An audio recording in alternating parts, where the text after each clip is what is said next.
पश्चिम बंगाल के राज्यपाल आज हिंसा प्रभावित मुर्शिदाबाद जिले का दौरा कर सकते हैं। राज्यपाल के दौरे को लेकर पश्चिम बंगाल में सियासत भी जमकर हो रही है। सीएम ममता बनर्जी ने राज्यपाल से मुर्शिदाबाद नहीं जाने की अपील की। मुर्शिदाबाद में हुई हिंसा के बाद अपना घर छोड़कर शरणार्थी बनी महिलाओं ने राज्यपाल से मुलाकात की। इन महिलाओं को लेकर पश्चिम बंगाल बीजेपी के अध्यक्ष सुकांत मजूमदार राजभवन पहुंचे थे। हिंसा पीड़ितों से मुलाकात के बाद राज्यपाल ने मुर्शिदाबाद जाने का फैसला किया। राज्यपाल ने कहा कि मुर्शिदाबाद की जमीनी हकीकत जानने के लिए वो खुद वहां जाएंगे। I am going to the field to see for myself the realities in the field. Only then I'll be able to make up my mind on the future course of action. मुख्यमंत्री ममता बनर्जी ने शांति की दलील देते हुए राज्यपाल को मुर्शिदाबाद नहीं जाने की सलाह दी। सीएम ने कहा कि जब हालात सामान्य होंगे तो मैं भी जाऊंगी, आप भी जाइएगा। আমি অ্যাপিল করব মাননীয় রাজ্যপাল মহাশয়কে, প্লিজ ওয়েট ফিউ ডেজ মোর।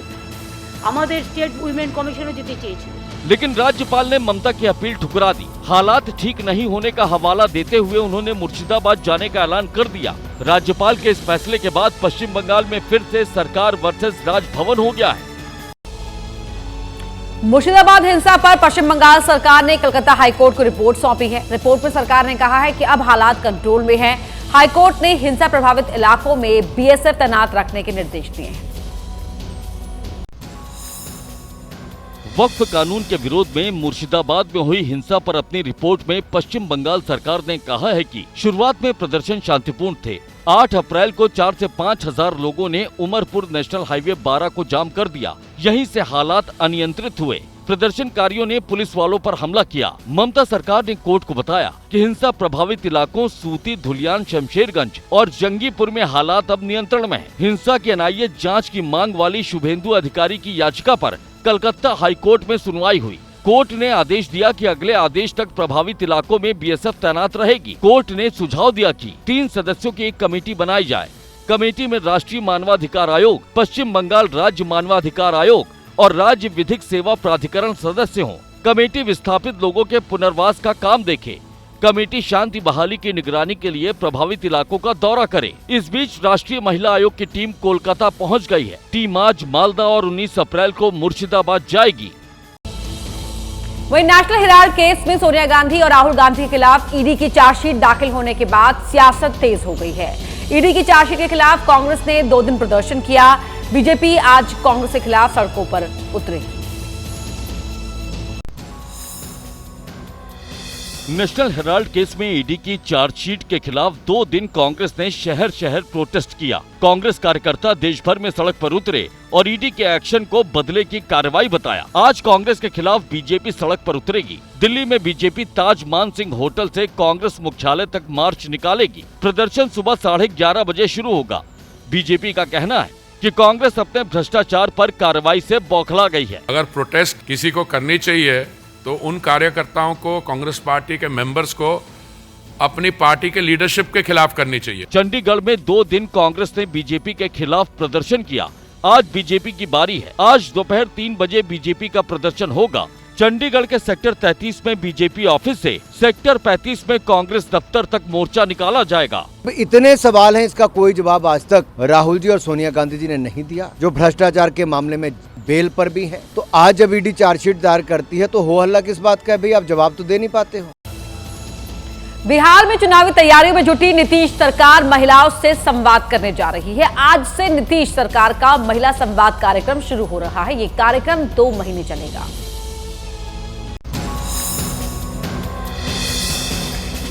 कार्यक्रम की शुरुआत सीएम नीतीश कुमार आज सुबह 9 बजे पटना में करेंगे। सीएम जागरूकता रथ को हरी झंडी दिखाकर रवाना करेंगे। नीतीश सरकार का महिला संवाद कार्यक्रम 48,000 गाँव में होगा। कार्यक्रम 2 महीने चलेगा। 600 डिजिटल रथ गांव-गांव जाएंगे।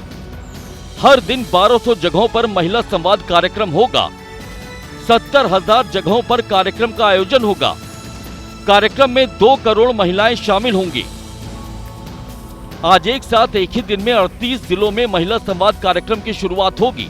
अगले 2 महीने रोज 2 शिफ्ट में महिला संवाद कार्यक्रम आयोजित किया जाएगा। पहली शिफ्ट में सुबह 9 से 11 बजे, दूसरी शिफ्ट में दोपहर 4 बजे से 6 बजे तक कार्यक्रम होगा। इस दौरान महिलाओं से गांव की समस्याएं सुनी जाएंगी। गांव के विकास को लेकर महिलाओं की राय ली जाएगी। महिलाओं की राय के आधार पर ही आगे की योजनाएं बनाई जाएंगी। और अब खबर महाराष्ट्र से, जहां सरकार ने सूबे में पहली से 5वीं क्लास तक छात्रों को तीसरी भाषा के तौर पर हिंदी पढ़ना और पढ़ाना अनिवार्य कर दिया है। फडणवीस सरकार के इस फैसले का विरोध शुरू हो गया है। राष्ट्रीय शिक्षा नीति के 3 भाषा फॉर्मूले के तहत फडणवीस सरकार ने राज्य में तीसरी भाषा के तौर पर हिंदी पढ़ने को अनिवार्य कर दिया है। महाराष्ट्र में मराठी को कंपलसरी करना, ये हमने पहले ही निर्णय लिया है। महाराष्ट्र में हर एक को मराठी सीखना ही होगा, लेकिन साथ साथ वो अंग्रेजी भी सीख पाएंगे, हिंदी भी सीख पाएंगे। फडणवीस सरकार के इस फैसले का विरोध हो रहा है। एमएनएस के मुखिया राज ठाकरे ने एक्स पोस्ट में लिखा कि कक्षा 1 से हिंदी थोपने की नीति एमएनएस को स्वीकार नहीं है। हिंदी कोई राष्ट्रीय भाषा नहीं, एक राज्य की भाषा है। यह हिंदीकरण नहीं चलेगा। कांग्रेस ने भी हिंदी लागू करने के फडणवीस सरकार के फैसले का विरोध किया है। मराठी अस्मिता को ठेस पहुंचे, मराठी संस्कृति को ठेस पहुंचे, ऐसी कोई भी भाषा महाराष्ट्र में लागू नहीं होनी चाहिए। इस विरोध के बाद सरकार की सफाई आई है। सरकार ने कहा है कि फैसले से मराठी का सम्मान कम नहीं हुआ है। मराठी भाषा का सम्मान कहीं पर भी कम नहीं है, उल्टी उसकी व्यवस्था की है।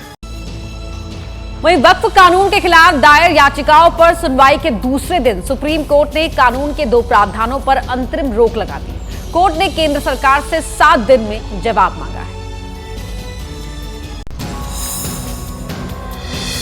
वक्फ संशोधन कानून के खिलाफ दायर याचिकाओं पर दूसरे दिन 1 घंटे सुनवाई हुई। सुप्रीम कोर्ट ने केंद्र सरकार को कानून पर जवाब देने के लिए 7 दिन का वक्त दिया है। सरकार के जवाब के बाद याचिकाकर्ताओं को 5 दिन में जवाब देना होगा। मामले की अगली सुनवाई 5 मई को दोपहर 2 बजे होगी। सबसे बड़ी चिंता का विषय जो था वो ये 2 पॉइंट थे। वक्फ बाय यूजर था और दूसरा ये जो गैर मुस्लिम सदस्यों का एक मुस्लिम बोर्ड में लाना, कोर्ट ने उन दोनों बिंदुओं को स्टे कर दिया। सुनवाई के दौरान कोर्ट ने कहा कि सिर्फ 5 मुख्य आपत्तियों पर ही सुनवाई होगी। याचिकाकर्ता सहमति बनाए और 5 मुख्य पॉइंट तय करें। सुप्रीम कोर्ट ने वक्फ संशोधन कानून पर अंतरिम आदेश भी जारी किया है। कोर्ट ने कहा है कि वक्फ बोर्ड पर केंद्र के जवाब तक वक्फ संपत्ति की स्थिति नहीं बदलेगी। वक्फ की कोई संपत्ति डी नोटिफाई नहीं होगी। वक्फ बोर्ड और केंद्रीय वक्फ काउंसिल में कोई नई नियुक्ति नहीं होगी। हमारी आपत्ति थी जिस पर माननीय सर्वोच्च न्यायालय ने संज्ञान लेकर करके किसी धार्मिक उससे नहीं बल्कि एक इंसाफ की उससे एक अच्छा जजमेंट दिया। मैं उसका वहीं वक्फ कानून पर सुप्रीम कोर्ट के अंतरिम आदेश का याचिकाकर्ताओं ने स्वागत किया। All India Muslim personal law board ने कहा कि कोर्ट का आदेश हमारी कामयाबी है। वहीं ओवैसी ने कहा कि लड़ाई अभी लंबी चलेगी। वक्फ संशोधन कानून के कुछ प्रावधानों पर सुप्रीम कोर्ट की अंतरिम रोक का all India Muslim personal law board ने स्वागत किया है। बोर्ड ने कहा कि पूरी कामयाबी तक लड़ाई जारी रहेगी। बोर्ड के सदस्य और AIMIM के मुखिया असदुद्दीन ओवैसी ने भी कहा कि आगे अभी लंबी कानूनी लड़ाई लड़नी है। हमको बड़ा कॉशियस रहना पड़ेगा और जहां तक मेरी राय है, हमारी लीगल अभी जंग बाकी है। सुप्रीम कोर्ट के अंतरिम आदेश के बाद वक्फ संशोधन कानून का विरोध कर रही विपक्षी पार्टियां भी खुश नजर आईं। विपक्षी पार्टियों ने कहा कि सुप्रीम कोर्ट में ये कानून कहीं नहीं ठहरेगा। ये देश तानाशाही से नहीं चलेगा, ये देश लोकशाही से चलेगा, ये देश किसी के फरमान से नहीं चलेगा, ये देश संविधान से चलेगा। हालांकि सरकार को पूरा भरोसा है कि नया वक्फ कानून किसी संवैधानिक बाधा में नहीं फंसेगा। हमारी जो मोदी सरकार है, ये वक्फ संशोधन अधिनियम ये मुस्लिम समाज के बेटरमेंट के लिए, उनके अपलिफ्टमेंट के लिए इस अधिनियम को हमारी मोदी सरकार ने लाया है। वक्फ कानून पर केंद्र सरकार का समर्थन करने के लिए दाऊदी बोहरा समुदाय का एक प्रतिनिधिमंडल पीएम मोदी से मिलने पहुंचा। डेलीगेशन ने कहा कि पीएम ने सबका साथ सबका विकास नजरिए के साथ का ये प्रमाण है नया वक्फ कानून। ये तस्वीरें पीएम आवास से आईं। दाऊदी बोहरा समुदाय का एक प्रतिनिधि मंडल पीएम आवास पहुंचा और उनका अभिनंदन किया। दाऊदी बोहरा समुदाय ने नए वक्फ कानून के लिए पीएम मोदी को शुक्रिया कहा। दाऊदी बोहरा समुदाय का कहना है कि वक्फ कानून में सुधार की मांग अरसे से हो रही थी, अब जाकर ये मांग पूरी हुई। प्रतिनिधि मंडल ने प्रधानमंत्री मोदी की सबका साथ सबका विकास सबका विश्वास की नीति में भरोसा जताया और कहा कि नया वक्फ कानून पीएम मोदी की इसी नीति का फल है। उन्होंने कहा कि सरकार की ओर से लिए गए फैसले सभी वर्गों के समावेश और तरक्की के मकसद को दिखाते हैं। मुलाकात के दौरान पीएम मोदी ने भी बताया कि कैसे वक्फ संशोधन कानून को ड्राफ्ट करने में सैयदना साहब ने मदद की। तो मुझे मालूम था कि बोहरा समाज हो या शिया मुस्लिम हो, उन सब को तो और मुझे अहमदिया को और मुसीबतें हैं। मैंने कहा भाई इनको तो कोई अलग से प्रोटेक्ट करना पड़ेगा, और उसमें से मैंने इस व्यवस्था को विकसित करने का प्रयास किया। वहीं दिल्ली के सीलमपुर इलाके में कुणाल नाम के युवक की हत्या को लेकर तनाव बढ़ता दिख रहा है। आरोप विशेष समुदाय की एक लड़की और लड़के पर है। हत्या के विरोध में युवक के परिवार ने सड़क पर जाम लगाकर हंगामा किया। सड़क पर लोगों का गुस्सा कुणाल नाम के युवक की हत्या की वजह से फूट पड़ा, जिसे सीलमपुर इलाके में चाकू मारकर बेरहमी से मौत के घाट उतार दिया गया। घर वालों ने बताया कि कुणाल घर से दूध लेने बाहर निकला था। घर वालों का आरोप है कि हत्या के पीछे गुसरा नाम की लड़की और साहिल नाम के लड़के का हाथ है। साहिल और गुसरा और हमारी फ्लैट वाली पर रहती है, इसका हाथ है। इसने करवाया। क्यों करवाया?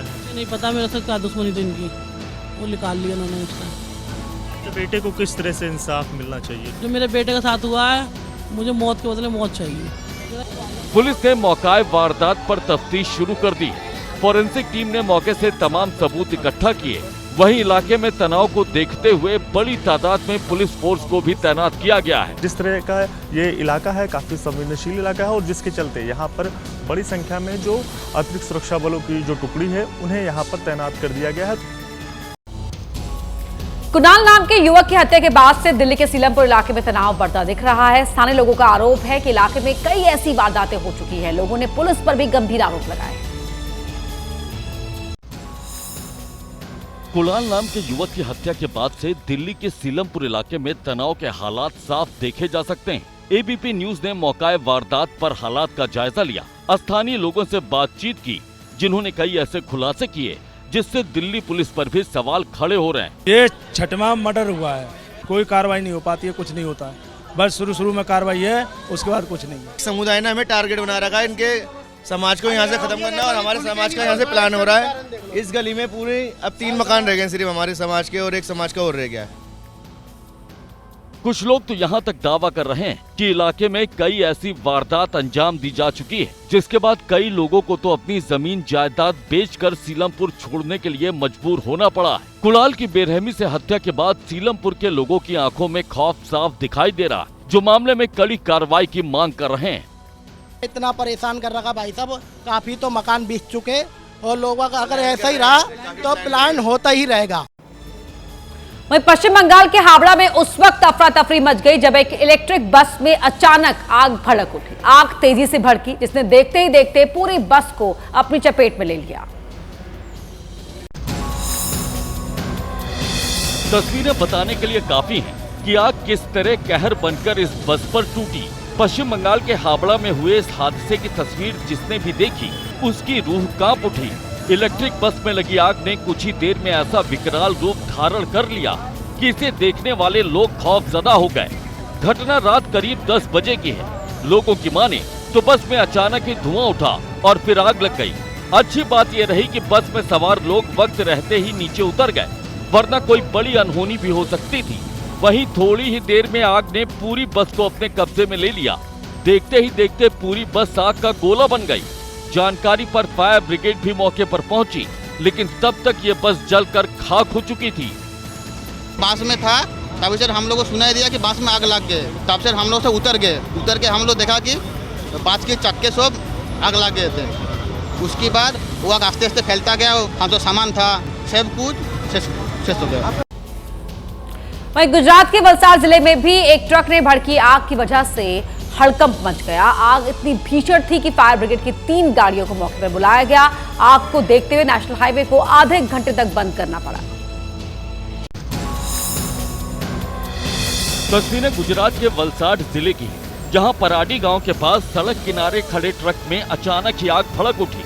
आग इतनी भीषण थी कि मुंबई अहमदाबाद हाईवे 48 को बंद करना पड़ा। हाईवे पर धू कर चलते ट्रक को देखकर इलाके में अफरा तफरी का माहौल देखने को मिला। आग की जानकारी मिलते ही फायर ब्रिगेड की 3 गाड़ियां मौके पर पहुंची, जिन्होंने करीब आधे घंटे की कड़ी मशक्कत के बाद आग पर काबू पाया। बताया जा रहा है कि आग में केमिकल से भरे ड्रम्स रखे थे, जिसकी वजह से ट्रक में लगी आग तेजी से भड़की, जिसने देखते ही देखते पूरे ट्रक को आग के गोले में तब्दील कर दिया। आग की वजह से कोई हादसा न हो, इसके लिए ट्रैफिक को आधे किलोमीटर पहले ही रोक दिया गया था, जहां पर सड़क पर खड़े लोग ट्रैफिक शुरू होने का इंतजार करते नजर आए। वहीं आग पर पूरी तरह काबू पाने के बाद फायर ब्रिगेड ने फिर से हाईवे पर ट्रैफिक शुरू कराया। आधे घंटे के बाद कंट्रोल में आई और आधा घंटा से हाईवे बंद रहा था। और अब बात राजस्थान की, जहां के भीलवाड़ा में उस वक्त दहशत का मंजर देखने को मिला जब एक कंटेनर में आग लगी और फिर इस कैंटर में धमाका हो गया। आग धमाका इतना जबरदस्त था कि कंटेनर के परखच्चे उड़ गए। दिल दहला देने वाली ये तस्वीर राजस्थान के भीलवाड़ा से सामने आई है। मांडल इलाके के राय सिंगापुर गांव के पास से गुजर रहे कंटेनर में शॉर्ट सर्किट की वजह से आग लग गई थी। फायर ब्रिगेड आग पर काबू पाने की कोशिश में भी जुटी थी, लेकिन इसी बीच एक जोरदार धमाका हुआ। ऐसा लगा मानो कोई बम फट गया है। कंटेनर के परखच्चे उड़ते दिखाई दिए। पता चला कि कंटेनर में 15 ऑक्सीजन सिलेंडर भी रखे हुए थे और आग जब उन तक पहुंची तो एक के बाद एक करके वो फटने लगे। पूरा इलाका थर्रा उठा। गनीमत रही कि हादसे में किसी की जान नहीं गई। ऑक्सीजन के सिलेंडर और केमिकल के छोटे छोटे सिलेंडर होने के कारण आग पकड़ के उनमें ब्लास्ट होने लग गया। गाड़ी है उनको रोक दी गई है ताकि किसी के कोई जनहानि ना हो। जिस कंटेनर में धमाका हुआ वो जयपुर से आ रहा था। धमाके को देखते हुए 1 किलोमीटर पहले ही गाड़ियों को रोक दिया गया। दर्जन भर फायर ब्रिगेड की गाड़ियों की मदद ली गई। तब कहीं जाकर 6 घंटे बाद इस कंटेनर की आग पर काबू पाया जा सका। बात बिहार की, जहां महागठबंधन की बैठक में ना तो सीएम फेस पर फैसला हुआ और ना ही सीट शेयरिंग पर कोई बात हुई। बैठक में कॉमन मिनिमम प्रोग्राम पर कोऑर्डिनेशन कमेटी बनाने की बात की गई। चुनावी साल में पहली बार पटना में महागठबंधन के नेताओं की बैठक हुई। विपक्षी दलों के दिग्गजों ने 3 घंटे मंथन किया। मंथन के बाद फैसला हुआ कि महागठबंधन के दल मिलकर साझा न्यूनतम कार्यक्रम बनाएंगे। जिला और प्रखंड लेवल पर कार्यकर्ताओं के लिए समन्वय समिति बनेगी। चुनाव प्रचार साझा घोषणा पत्र बनाने को लेकर चर्चा हुई। सरकार की नाकामियों को मुद्दा बनाकर जनता के बीच ले जाने का फैसला हुआ। तेजस्वी यादव को कोऑर्डिनेशन कमेटी का अध्यक्ष बनाया गया। हालांकि सीएम फेस पर कोई फैसला नहीं हुआ। हम लोग हर एक मुद्दे पर हम सब लोगों की सहमति है, किसी को कोई विरोध नहीं है। पहले चर्चा थी कि बैठक में सीट शेयरिंग और सीएम फेस पर चर्चा होगी। वीआईपी, सीपीआई और सीपीआई-एमएल ने सीएम फेस पर तेजस्वी का समर्थन किया, लेकिन कांग्रेस ने चुप्पी साध ली। इस सवाल पे दोबारा आप पूछेंगे तो जवाब यही रहेगा। उपराष्ट्रपति जगदीप धनखड़ ने सुप्रीम कोर्ट की उस सलाह पर आपत्ति जाहिर की है जिसमें कोर्ट ने राष्ट्रपति और राज्यपालों को बिलों को मंजूरी देने की समय सीमा तय की थी। उपराष्ट्रपति ने कहा कि अदालतें राष्ट्रपति को आदेश नहीं दे सकती हैं। सुप्रीम कोर्ट ने 8 अप्रैल को तमिलनाडु गवर्नर वर्सेस राज्य सरकार के केस में गवर्नर के अधिकार की सीमा तय की थी। जस्टिस जेबी पादरीवाला और जस्टिस आर महादेवन की पीठ ने कहा था कि राज्यपाल के पास कोई वीटो पावर नहीं है।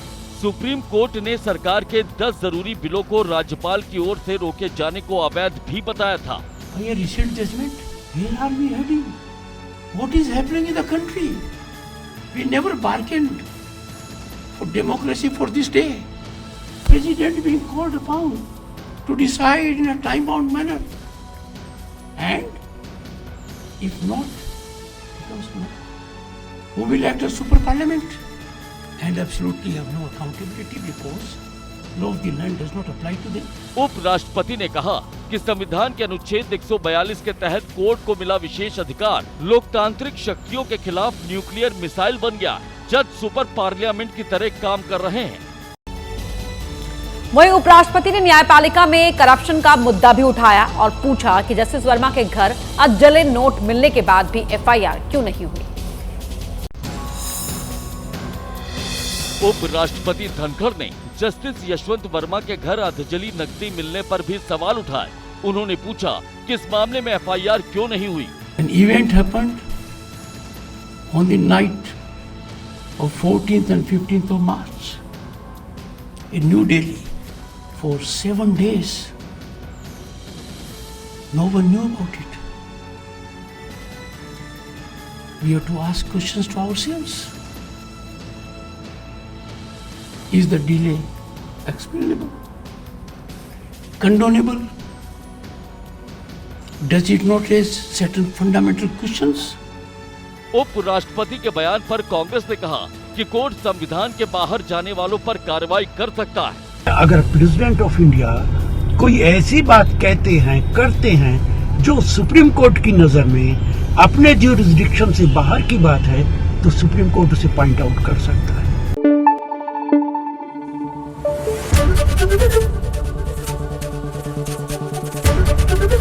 एबीपी न्यूज आपको रखे आगे।